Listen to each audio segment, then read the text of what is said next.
L'area centrale delle Alpi Carniche rappresenta uno dei settori alpini di maggiore interesse dal punto di vista geologico.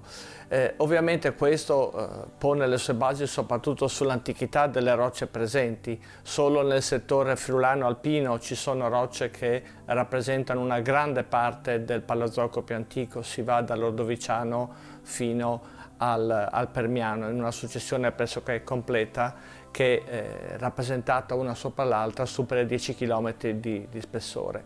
Ma non è solo la presenza di queste rocce molto antiche, ma è anche la somma del fatto che queste rocce sono in gran parte rocce sedimentarie e quindi raccontano una lunga storia di evoluzione della vita sul nostro pianeta, quindi sono riccamente fossilifere, e poi portano le tracce delle azioni modellatrici sia di due importanti orogenesi, quella ercinica o varisica avvenuta verso la fine del Carbonifero e quella alpina che di fatto è un'orogenesi ancora in atto oggi, come dimostra la sismicità del territorio.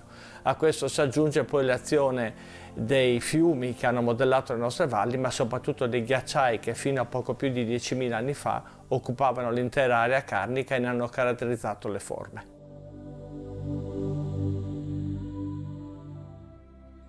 Il settore centrale dell'area carnica può essere considerato tagliato in due dal passo di Monte Croce, che è come una grande frattura che divide la catena carnica. Se andiamo ad est del passo incontriamo prima la zona del Palpicco, del Pal Grande, del Gamspitz, tutta costituita da rocce devoniane collegate ma non rappresentanti la grande scogliera che si forma 400 milioni di anni fa nel nostro territorio. Proseguendo ancora verso oriente c'è il grande valico, perché rappresenta proprio uno dei punti più bassi di questo territorio, del passo del Cason di Lanza, un'area piuttosto pianeggiante, caratterizzata da una successione rocciosa estremamente significativa che è quella del Permo-Carbonifero, cioè sono le rocce che si sono depositate in questo territorio dopo la fine dell'orogenesi varisica. Ovviamente in quel momento il territorio era sostanzialmente emerso, c'era una grande catena montuosa che noi definiamo come catena paleocarnica, che però viene rapidamente erosa e sostituita da ambienti che hanno un aspetto pulsante, si va dalle zone di mare poco profondo alle zone emerse fino alle zone di laguna. Questo caratterizza tutta la fine del Carbonifero all'inizio del Permiano, ma l'aspetto più interessante è che queste rocce sono ricchissime di reperti fossili che rappresentano e ci testimoniano questi passaggi ambientali.